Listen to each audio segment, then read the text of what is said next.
Okay, remember in my last video how I got all set up to do PID tuning on my new 6-inch build and then discovered that my video transmitter wasn't working?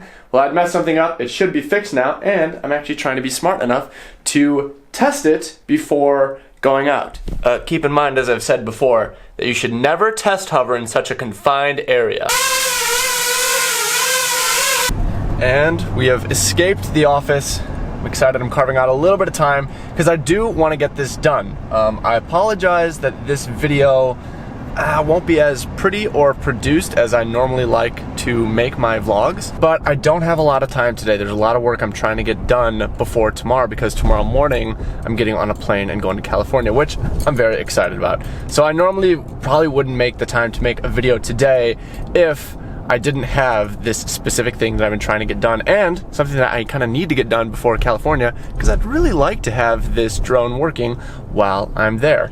Now, luckily, I can save a little bit of time because, like I said, my last video was supposed to cover this topic before I ran into technical difficulties. So I've actually already recorded kind of the intro and explanation for this activity that we're going to be doing. So I'm going to time warp you back to then, and then I'll meet you at the spot that we're going to today. PID tuning. I essentially approach it in chunks. The first chunk would be getting it to not suck, and that's where in the past what I would do is isolate the values of the PID controller and work on each one, usually starting with P. So I would lower I and lower D, work on the P term for each axis, then I would actually work on the D term a little bit to dampen out the oscillations, then start adding an I to make sure that it was stable, then go back and start fine-tuning P, and then of course compensating with D. And as you're going through this iterative process, you end up in the second chunk, which is fine-tuning. So once it's really like flyable, that's when you start going and fine-tuning things to your preference and start attacking some of the specific problems. And it's all just a bunch of iterations and going through this stuff until it flies the way that you like. So I was thinking today about doing that first chunk and how I don't actually do that so much anymore, and I was considering forcing myself to go through it anyway for you to see, but I think we should just be realistic about how things are now, meaning that these firmwares have gotten so good and that the default PID values coming on the newest versions of the firmware for whatever system you use honestly are good enough that, in my opinion, you don't need to go through that process of kind of like zeroing out the terms and essentially starting from scratch. You can start from the default PIDs now, which is what I do, and it makes things a lot easier.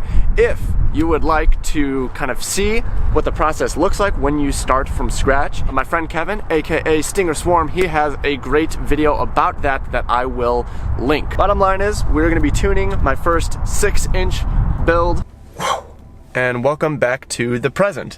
This spot is nowhere near as exciting as the Golden Towers, but it will definitely get the job done. We've got an open area, we've got some trees, and it's a little bit windier today, which I'm actually kind of happy about because having wind will provide more external forces that the quad has to fight. So then I will actually be able to tune for that to improve the performance of my quad even when the air isn't perfectly calm. With all that said, let's get started PID tuning.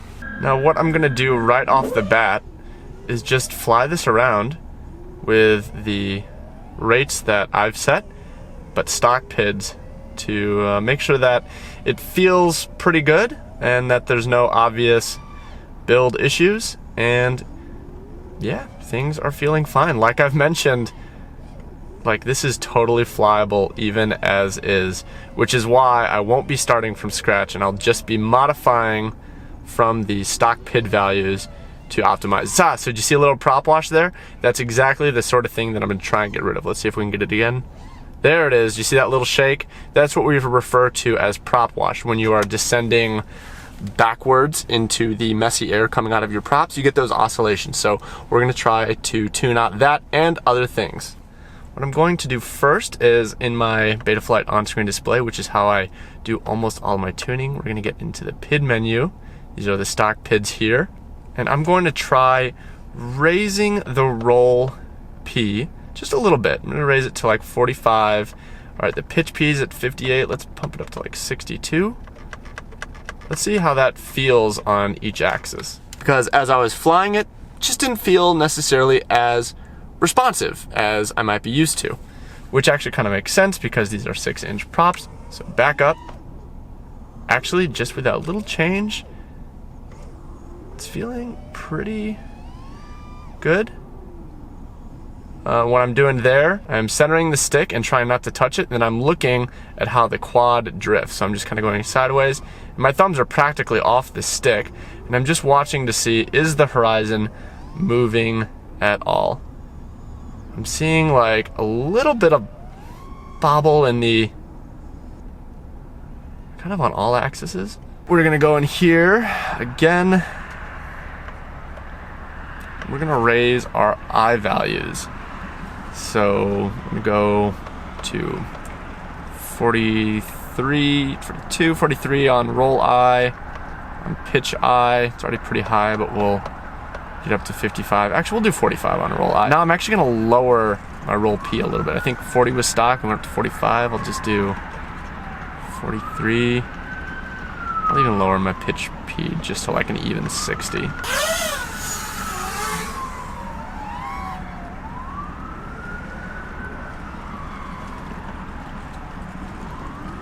I'm still seeing some movement, some searching. I think I should not have lowered my P. Actually, it's hard to tell if I should have lowered my P or raised it more.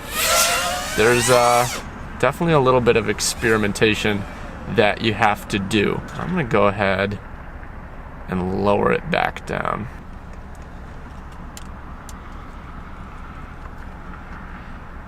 At least on the roll axis.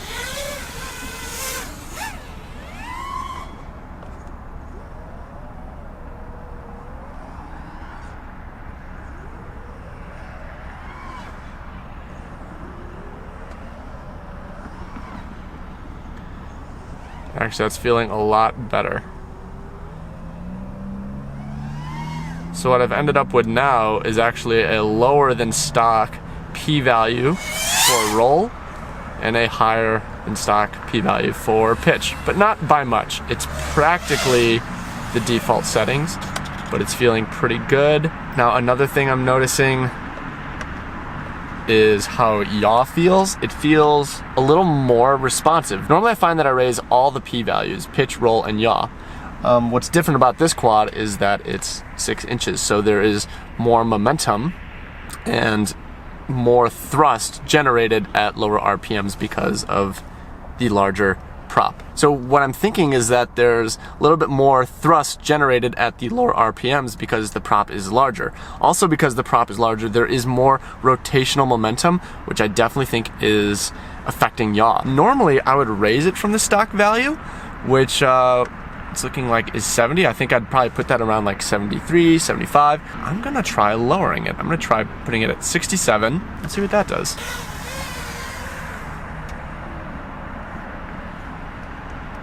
I think that feels pretty good. Now that is interesting how yaw feels on a 6-inch quad. Yeah, when you're tuning, the flying that you do can be kind of weird. You just kind of do a lot of back and forth things.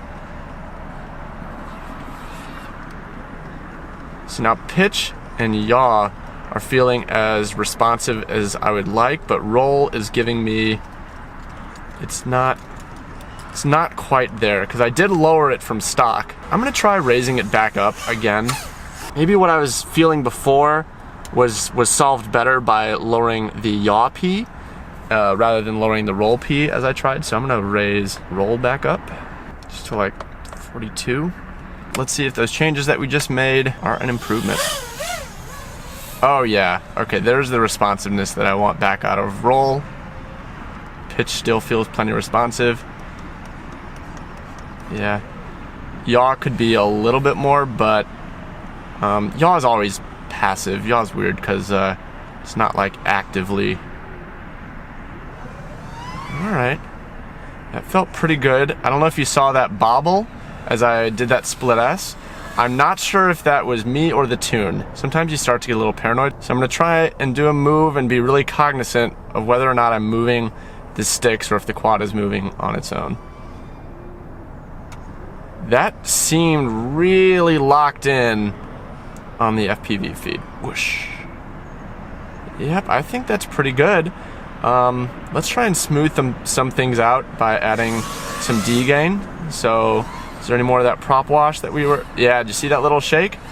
Now, when you do a move like that, where you really force yourself into your dirty air, you're never gonna totally get rid of that. But I think we can get rid of a little bit of it. Roll is usually the culprit. So I'm just gonna go straight to the roll D, pop that all the way up to 35. Wow, my pitch D is already at 35? Okay. I'll leave it, I guess. Yeah, let's try that.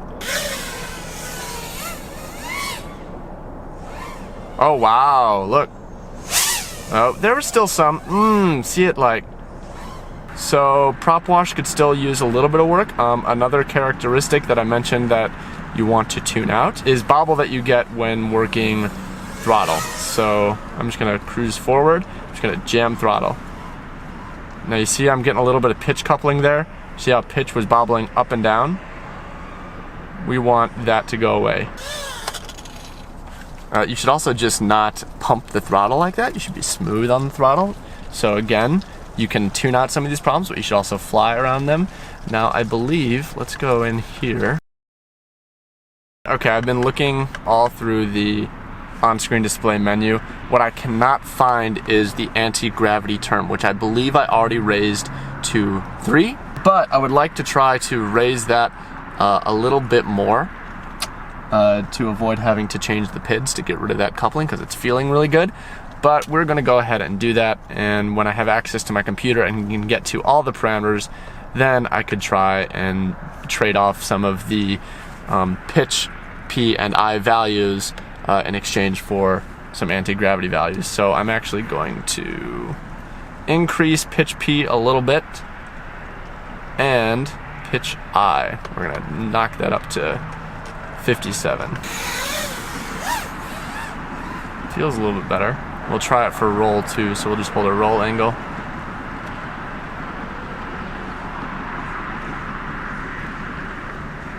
Roll seems pretty steady. It's getting these last bits out that you can just obsess over.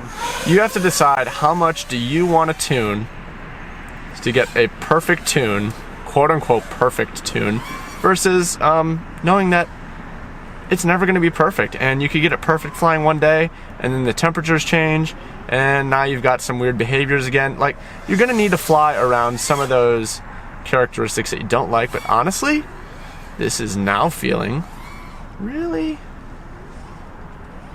good.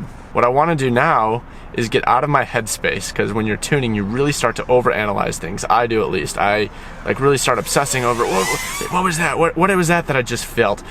Things like that. So I'm gonna try and just do some stuff that I like. Just start freestyling around and seeing, is there anything that I pick up on when I'm just trying to get into the flow zone. And nope, it is feeling good, not perfect.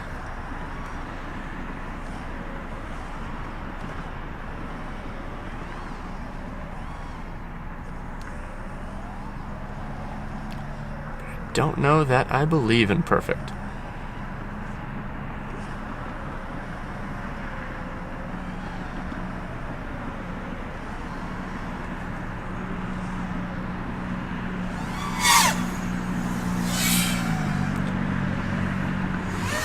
Alright,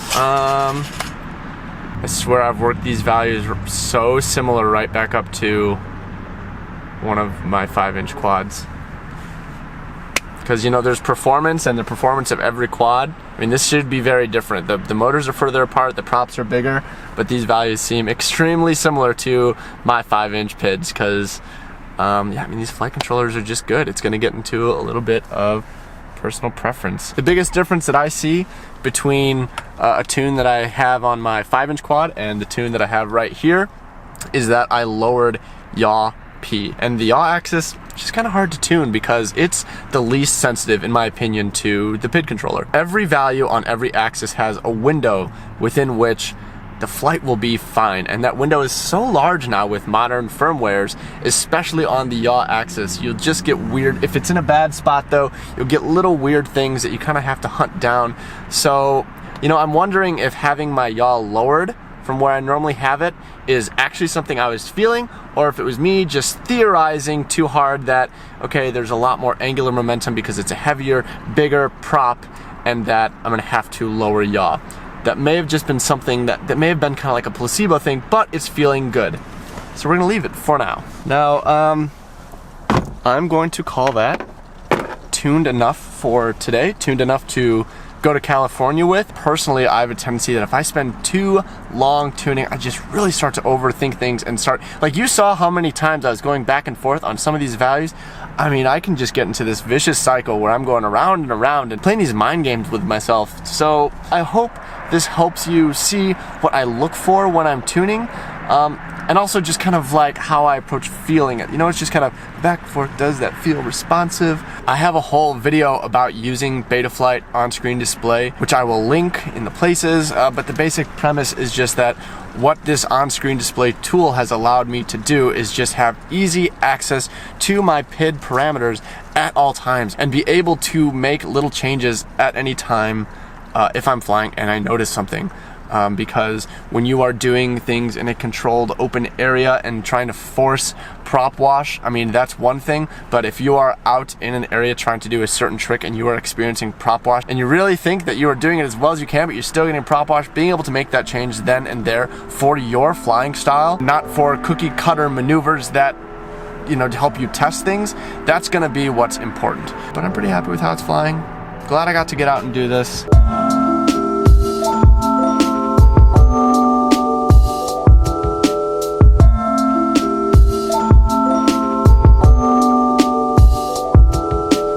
Okay, good morning. I'm at the airport, about half awake, and I actually didn't get a chance to look at the footage from the GoPro yesterday, so in a way, you've actually seen it before me, but this just kind of brings up one last point that I wanted to talk about around the topic that we're going through in this video, which is tuning, and that is how you use the HD video to further refine the tune, because at the end of the day, that's ultimately what you're tuning for on a freestyle quad. You want to make your video look as good as possible, because the image quality coming off of your GoPro or whatever camera you're using is so much higher than the FPV feed that you're looking through when you fly. You'll be able to see more imperfections that you can't see in the analog FPV feed. Most commonly, you might see jello or distortion or harshness. All of these things are a result of oscillations in the motors and the props, and if the issue isn't mechanical, meaning a damaged or unbalanced prop, then it's a tune issue, and that's when you need to lower your P gains typically. So you can get things flying really well, but then find an issue in the video and then have to go back and really start working from there. Let me really just wrap this video up. I imagine it's quite long, but I really wanted to go through the technique I use for PID tuning, because it's one of the most frequently asked questions by new people getting into the hobby and sport. So in summary, what works for me is to take a laxer approach to tuning. I would rather spend the time building my skills to be able to fly a wider range of aircraft rather than spending lots of my time tuning my aircraft to fly perfectly. And it's a lot more possible to do that with modern firmwares than it ever has been before. So you don't need to really start from scratch anymore. Just fly it as is and then tune to the feeling that you want and tune out any issues that you feel like that you have to tune out, like prop wash or oscillation in the HD video. And with that, I am going to call it a wrap on this video. Thank you for hanging out as always, and I really hope that there was some helpful information in here. And now I can't wait to get back to making the videos that I love making, which is taking you on adventures. So I'm gonna go catch my flight, and we are off to California.